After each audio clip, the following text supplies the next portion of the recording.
Assalamualaikum warahmatullahi wabarakatuh. Perkenalkan, nama saya Mei Radini Samdila dengan NIM 2280200037, jurusan Pendidikan Fisika Fakultas Keguruan dan Ilmu Pendidikan Universitas Sultan Ageng Tirtayasa. Saya dari kelompok 10 Seminar Agama kelas B 2020. Di sini saya akan memaparkan atau menjelaskan terkait wakaf melanjutkan dari kelompok sebelumnya.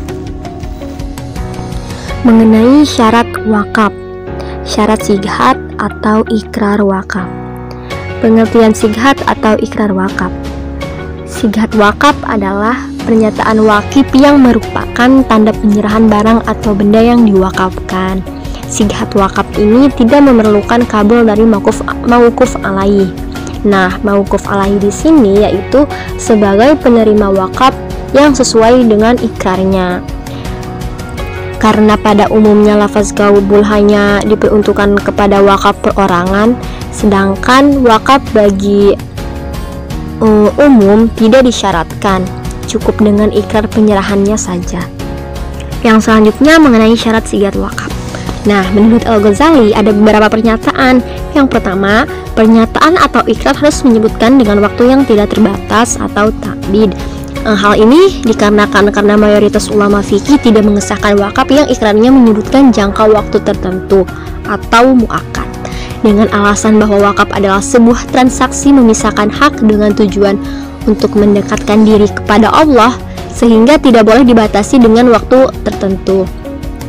Yang kedua, dapat dilaksanakan secara langsung atau seketika, atau yang sering kita sebut yaitu munjiz.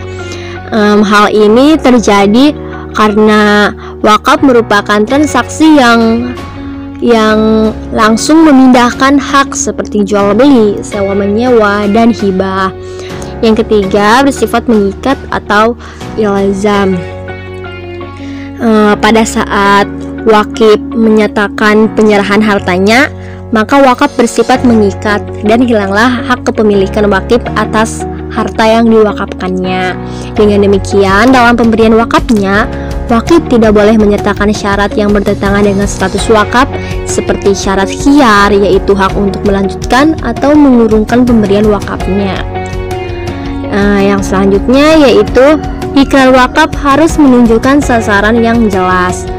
Ulama Syafi'iyah sendiri berpendapat bahwa jika wakif dalam ikrarnya tidak menyebutkan sasaran yang jelas, maka wakafnya itu tidak sah. Yang selanjutnya yaitu ikrar wakaf tidak boleh disertai persyaratan-persyaratan yang sifatnya bertentangan dengan tujuan wakaf.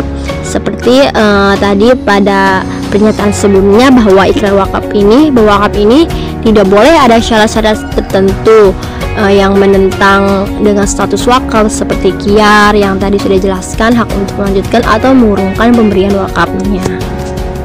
Yang selanjutnya mengenai status hukum wakaf. Yang pertama ada menurut mazhab Hambali, mazhab Syafi'i, dan mazhab Maliki. Nah, menurut mazhab Maliki sendiri, menurut Malikiyah, harta yang diwakafkan tetap menjadi milik wakif. Akan tetapi tidak boleh dilakukan tasarruf. Tasarruf di sini sebagai atau suatu pengelolaan dan pembelanjaan harta wakaf, seperti menjual, mewariskan, ataupun menghibahkan selama harta itu diwakafkan. Imam Maliki ini memperbolehkan wakaf dengan jangka waktu tertentu. Apabila telah habis jangka waktu yang ditentukan, maka boleh mengambilnya lagi. Artinya dalam mazhab Maliki ini si wakaf itu tidak bersifat tetap. Yang kedua, mazhab Syafi'i. Menurut mazhab Syafi'i ini, harta yang diwakafkan terlepas dari kepemilikan wakif menjadi milik Allah, dan berarti menahan harta untuk selama-lamanya, sehingga benda yang diwakafkan disyaratkan benda yang tahan lama dan tidak cepat habis. Yang ketiga, mazhab Hambali.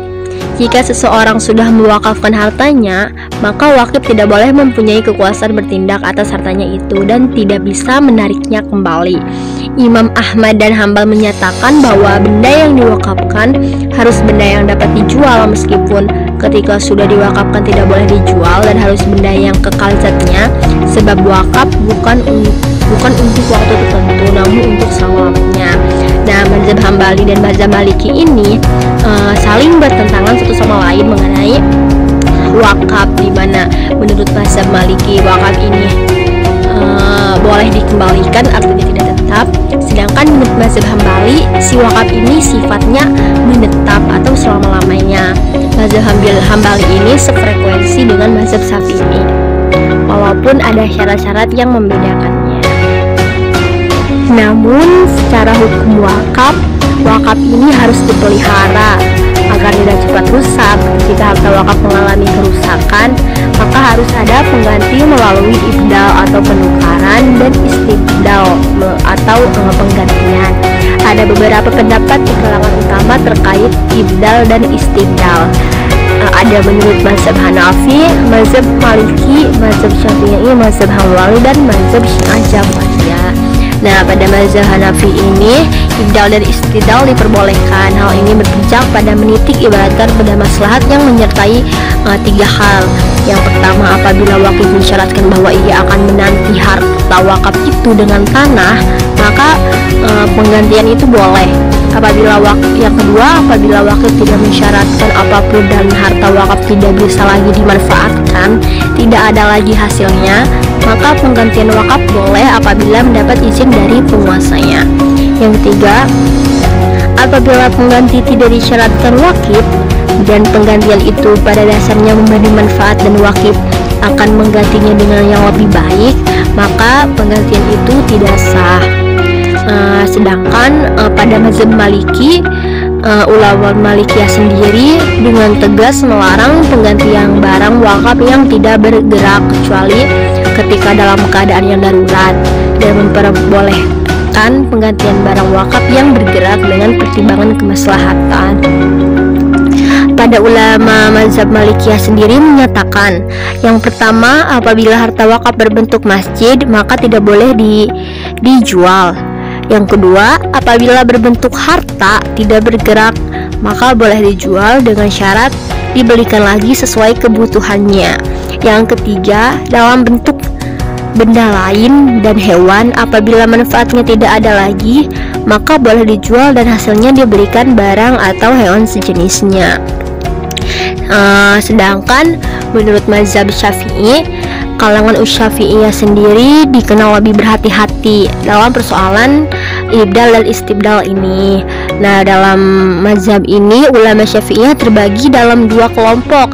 Pada kelompok pertama menyatakan bahwa mereka melarang ibdal dan istibdal barang wakaf harus dibiarkan dan diambil manfaatnya sampai habis. Jadi kelompok ini kelompok yang melarang ibdal dan istibdal, di mana barang wakaf harus dibiarkan dan diambil manfaatnya sampai habis.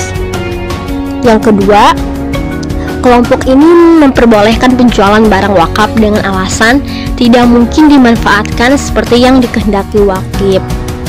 Sedangkan pada mazhab Hambali, mazhab Hambali ini juga tidak memperbolehkan penggantian barang wakaf. Pada mazhab ini menyatakan ada 4 pernyataan. Yang pertama, apabila manfaat harta wakaf telah hilang sedangkan biaya untuk memperbaiki tidak ada, maka harta wakaf boleh dijual. Yang kedua, apabila harta wakaf telah dijual maka hasil penjualannya boleh dibelikan apa saja asalkan bermanfaat bagi kepentingan umum. Yang ketiga, apabila manfaat harta wakaf sebagian masih bisa dimanfaatkan maka harta tidak boleh dijual. Yang keempat, tidak boleh memindahkan masjid dan menukarnya dengan yang lain kecuali apabila masjid tidak bermanfaat lagi. Dan yang terakhir, pada mazhab Syiah Jafariyah, ulama ini hampir sama dengan ulama Syafi'iyah, yang mana sangat berhati-hati dalam memperbolehkan ibdal dan istibdalnya di wakaf. Mereka berpegang teguh pada prinsip bahwa hukum asal dari menjual wakaf yaitu haram. Nah, dalam hal ini wakaf terbagi menjadi dua menurut mazhab Syiah dan Jafariyah. Yang pertama, wakaf yang diperuntukkan demi kepentingan umum, seperti masjid, sekolah, kuburan, bendungan, dan sebagainya. Nah, wakaf jenis ini tidak boleh dijual atau diganti secara mutlak meskipun mengalami kerusakan dan tidak bisa dimanfaatkan lagi. Sedangkan yang kedua, wakaf yang ditujukan untuk pihak-pihak tertentu. Jika wakaf ini rusak namun masih mungkin untuk diperbaiki, maka harus diperbaiki. Baik, mungkin itu saja yang dapat saya sampaikan. Semoga bermanfaat bagi teman-teman semua, baik dalam segi wawasan ataupun pengetahuannya. Wallahul muwaffiq. Wassalamualaikum warahmatullahi wabarakatuh.